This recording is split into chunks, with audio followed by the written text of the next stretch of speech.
Hello everyone, welcome back to my channel. अगर आपने channel को सब्सक्राइब नहीं किया है तो सबसे पहले सब्सक्राइब करिए ताकि हर वीडियो की नोटिफिकेशन सबसे पहले आपको मिले और आपके एग्ज़ाम की प्रिपरेशन और भी अच्छे से हो। आज हम लोग previous year examination question discuss करेंगे। ठीक है। First question is what is meant by x anti demand and expose demand. और ये 2017 में ये क्वेश्चन आया भी है। तो चलिए बताइए, एक्स एंटी डिमांड क्या होगी और एक्सपोज डिमांड क्या होगी। तो एक्स एंटी डिमांड ये वो डिमांड होती है जो consumer want to buy during a particular period. In other word it is an anticipated demand. मतलब it refer to the amount of goods that consumer want to buy during a particular time period. In other word it is an anticipated demand. Consumer इच्छा रख रहा है कि वो खरीदेगा, want to buy है। But ex post demand क्या है? It refer to the amount of goods that the consumer actually purchase. Expose demand वो डिमांड होती है जो कंज्यूमर ने एक्चुअली परचेज कर ली है during a specific time period में। In other word it is an actual demand. तो एक्सपोज डिमांड को हम एक्चुअल डिमांड भी कहते हैं और एक्स एंटी डिमांड को हम एंटीसिपेटेड डिमांड भी कहते हैं। जो कंज्यूमर वांट टू बाय, जो कंज्यूमर खरीदना चाहता है, उसे हम कहेंगे एक्स एंटी डिमांड। और एक्सपोज डिमांड जो कंज्यूमर एक्चुअली परचेज कर चुका है, खरीद चुका है, उसे हम कहते हैं एक्सपोज्ड डिमांड। ठीक है। नेक्स्ट क्वेश्चन है what is meant by propensity to consume. Propensity to consume क्या होता है? Propensity to consume shows the level of consumption with respect to level of income. ये जो प्रोपेंसिटी टू कंज्यूम है ना, ये हमें बताता है कितना लेवल है कंजप्शन का with respect to given level of income के साथ। कितना लेवल है कंजप्शन का, हमने कितना कंज्यूम किया विद रिस्पेक्ट टू इनकम। तो इसके दो एस्पेक्ट होते हैं, एक होता है एपीसी और एक होता है MPC, average propensity to consumed और मार्जिनल प्रोपेंसिटी टू कंज्यूम। तो ये हो गया what is meant by propensity to consume. Then next question, complete the following table. अब ये टेबल है, इसको कंप्लीट करना है। तो इनकम दिया हुआ है, कंजप्शन दिया है, एपीएस और एमपीएस निकालना है। कंजप्शन है आपके पास, इनकम में से कंजप्शन को माइनस करके आप एस नहीं निकाल पाएंगे, सेविंग तो निकाल ही लेंगे एस। जब एस निकल जाएगा तो एपीएस निकालना है। एपीएस क्या? Average propensity to save. तो फॉर्मूला क्या लगाना पड़ेगा? सेविंग डिवाइडेड बाय इनकम का, जो भी सेविंग आएगी उसको इनकम से डिवाइड कर दीजिएगा तो आपका एपीएस आ जाएगा। ठीक है। फिर उसके बाद एमपीएस निकालना है। तो MPS means delta S divided by delta Y. अब ये कैसे निकलेगा, इधर देखिए। सबसे पहले y और c गिवन है, y में से c को माइनस करेंगे तो पहले आ गया s -40, फिर 50 में से 70 माइनस किया तो -20, देन 100 में 100 गया तो 0 और 150 माइनस 120 तो 30 आया। ये s निकल के आया। अब उसके बाद हमें APS निकालना है। तो सेविंग बाय इनकम -40, इसको अगर हम -40 को डिवाइड करेंगे 0 से तो आंसर जो है हमारा इन्फिनिटी आ जाएगा, मतलब डैश। वैसे ये एमपीएस भी डैश। उसके बाद नेक्स्ट 40 को, ये 20 है ना, ये 20 को डिवाइड करेंगे 150 से तो माइनस का 0.4 आंसर आएगा। फिर 0 को डिवाइड करेंगे 100 से तो भी डैश। 0 से हम कुछ भी डिवाइड करेंगे आंसर हमारा नहीं आएगा, यहाँ पे डैश लग जाएगा। ठीक है। फिर उसके बाद जब हम 30 से डिवाइड करेंगे 150 को तो हमारा 0.2 आ जाएगा। तो ये एपीएस इस तरह से निकल आया। अब रही बात एमपीएस निकालेंगे कैसे। तो एमपीएस निकालने के लिए delta S by delta Y करना है। ये 20 है और ये 40 है, तो 20 में से 40 को पहले हम माइनस करेंगे। 20 में से 40 को माइनस करेंगे तो डेल्टा एस निकलेगा, चेंज इन सेविंग निकल के आ जाएगा। देखिए -20 और ये है, और यहाँ पे भी -40 लगा हुआ है, ठीक। तो ये -20 यहाँ एज इट इज़ उतरा, फिर ये माइनस माइनस प्लस हो जाएगा 40, फिर प्लस माइनस माइनस होता है, साइन बड़े की लगेगी, तो ये 20 हो गया।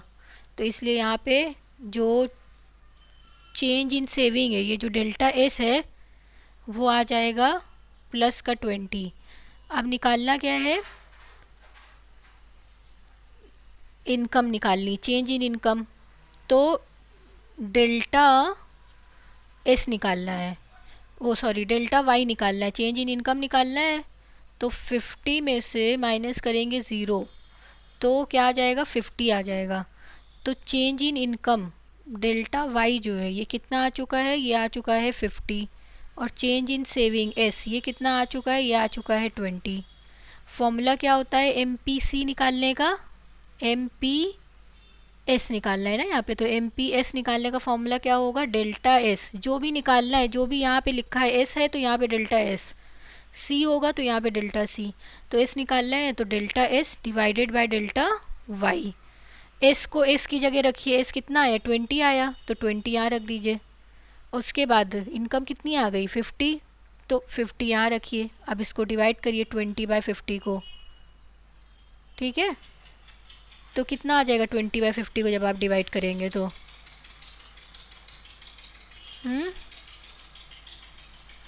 ये देखिए यहाँ पे आंसर कितना आ जाएगा, 20/50 को हम डिवाइड कर रहे हैं तो 0.4 आ रहा है। फिर ऐसे ही सेम प्रोसीजर पूरा करेंगे, फिर डिवाइड कर देंगे तो आंसर आ जाएगा, ठीक है, एम पी एस निकल जाएगा।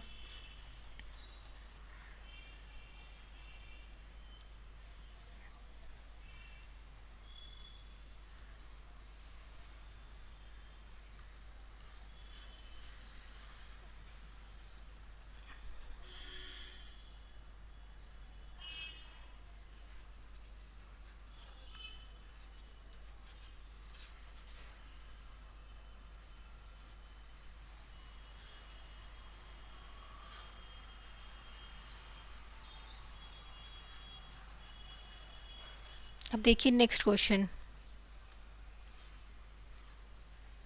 Define marginal propensity to consume, हम एम पी सी पूछ रहा है, and how it is different from marginal propensity, और वो कैसे डिफरेंट होगा मार्जिनल प्रोपेंसिटी टू सेव से। पहले एम पी सी बताना है, मार्जिनल प्रोपेंसिटी टू कंज्यूम बताना है, फिर बताना है how it is different from marginal propensity to save. अब वो कैसे डिफरेंट होगा मार्जिनल प्रोपेंसिटी टू सेव से। एम पी सी क्या होता है, marginal propensity to consume, marginal means additional change in, तो change in consumption with respect to change in income is called marginal propensity to consumed. Change in consumption with respect to change in income is called MPC. ये हो गया MPC।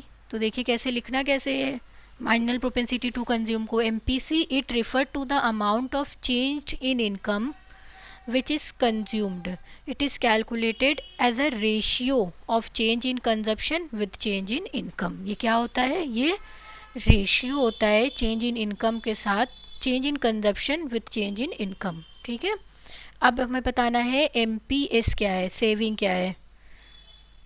तो M P S में क्या होगा, change in saving with respect to change in income, है ना। यहाँ पे अगर एस लिखा हुआ है तो एम और मार्जिनल है तो ये डेल्टा हो गया, delta S divided by delta Y. Change in income हो रही है, जो इनकम ये चेंज हो रही है with respect to saving is called M P S.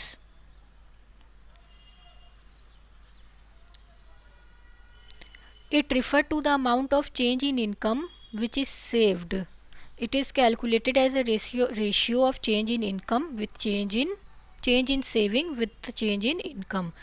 तो delta S by delta Y M P S का फॉर्मूला है। So it can be concluded that M P C measure करता है चेंज इन कंजप्शन को due to change in income के साथ, where as MPS जो है ये मेज़र करता है चेंज इन सेविंग को due to change in income के साथ, कि कितना सेविंग में चेंज हो रहा है due to change in income के साथ। तो ये बताना था हम लोग को इस क्वेश्चन में, तो इसीलिए कंक्लूड करके ये एक्सप्लेन किया। ये क्वेश्चन पूछा गया था कि डिफाइन MPC, तो ये तो बता दिया। हाउ, क्यों, कैसे ये डिफरेंट है माइनर प्रोपेंसिटी टू सेव से। तो ये इस तरीके का जो पॉइंट होता है ना, ये जो लास्ट में लिखा है, ऐसे एग्ज़ाम में आंसर आप लिखेंगे तो आपका आंसर इनरिच होगा और नंबर अच्छे मिलेंगे। Next question, show the relationship between APC and APS। अब रिलेशनशिप बताना है APC की APS के साथ। तो APC, C मीन्स कंजप्शन। अब कंजप्शन की इनकम के साथ जो रिलेशनशिप बता देगा तो उसे हम APC कहेंगे, है ना। यहाँ पे याद देखिए ध्यान से कि ये पूछ क्या रहा है, C पूछ रहा है। तो अगर C पूछ रहा है तो C को डिवाइड बाय Y करना होगा, और एवरेज पूछा है तो चेंज इन तो पूछा नहीं है जो हम डेल्टा लगाएंगे। तो average propensity to consume is the ratio between the total consumption expenditure. क्या है ये, total consumption expenditure to total income. जब टोटल कंजप्शन एक्सपेंडिचर की रिलेशनशिप हम टोटल इनकम के साथ देखते हैं तो हम उसे कहते हैं एवरेज प्रोपेंसिटी टू कंज्यूम। ठीक है, दैट इज़ लिखना कैसे है, APC is equal to C divided by Y। Average propensity to save, उसके बाद क्या आ गया, average propensity to save APS आ गया। अब APS क्या होगा, S लिखा है ना यहाँ पे, तो APS पूछ रहा है तो S डिवाइडेड बाय Y हो जाएगा ना। सेविंग को इनकम के साथ डिफाइन कर देंगे, टोटल सेविंग कितनी है टोटल इनकम के साथ, इज कॉल्ड APS। तो ratio between total saving S and total income, that is APS is equal to S by Y। Clear हो गया ये। उसके बाद वी नो दैट, इन्होंने कहा कि हमें ये पता है कि इनकम, टोटल इनकम जो होती है वो C प्लस S के बराबर होती है। हाँ सही बात है, ये पता है कि कंजप्शन में अगर सेविंग जोड़ देंगे तो टोटल इनकम तो बनी जाएगी ना। फिर उसके बाद अब देखिएगा ध्यान से यहाँ पे कि अगर Y is equal to C plus S होता है, ये होता है C का फॉर्म।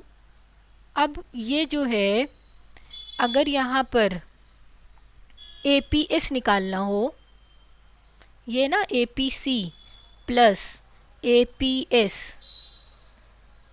हाँ APC का फॉर्मूला क्या होगा, C बाय वाई। APS का फॉर्मूला क्या हो जाएगा, S बाय वाई। इसकी रिलेशनशिप पूछा था कि ऐसे ये 1 बनता है, तो देखिए ये C बाय वाई है, ये S बाय वाई है। अब C प्लस S क्या होता है, C प्लस S क्या होता है, यहाँ लिखा है ना, बताइए C प्लस S क्या हो जाएगा, Y हो जाएगा, इनकम के बराबर हो जाएगा। तो ये Y हो गया। अब Y प्लस वाई तो Y रहेगा, ये हो गया। तो Y को काट दिया तो 1 आ गया ना।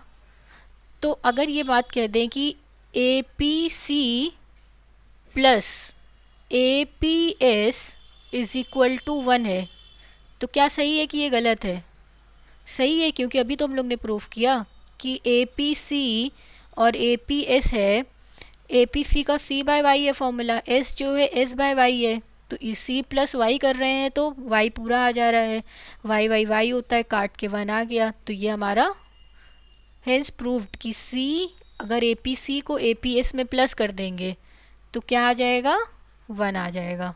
ठीक है,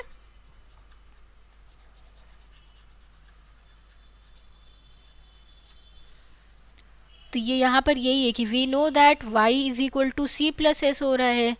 अब C प्लस S हो रहा है तो इन्होंने Y किया, C बाय वाई ये APC को बता दिया, S बाय वाई ये APS को बता दिया। तो जब हमने डिवाइड किया, इन्होंने divide by both the side करके निकाला है, काटा तो ये बना C plus S by Y, तो Y बाय वाई तो 1 आ गया। तो इस हैंस प्रूव्ड कि APC plus APS is equal to 1 होता है।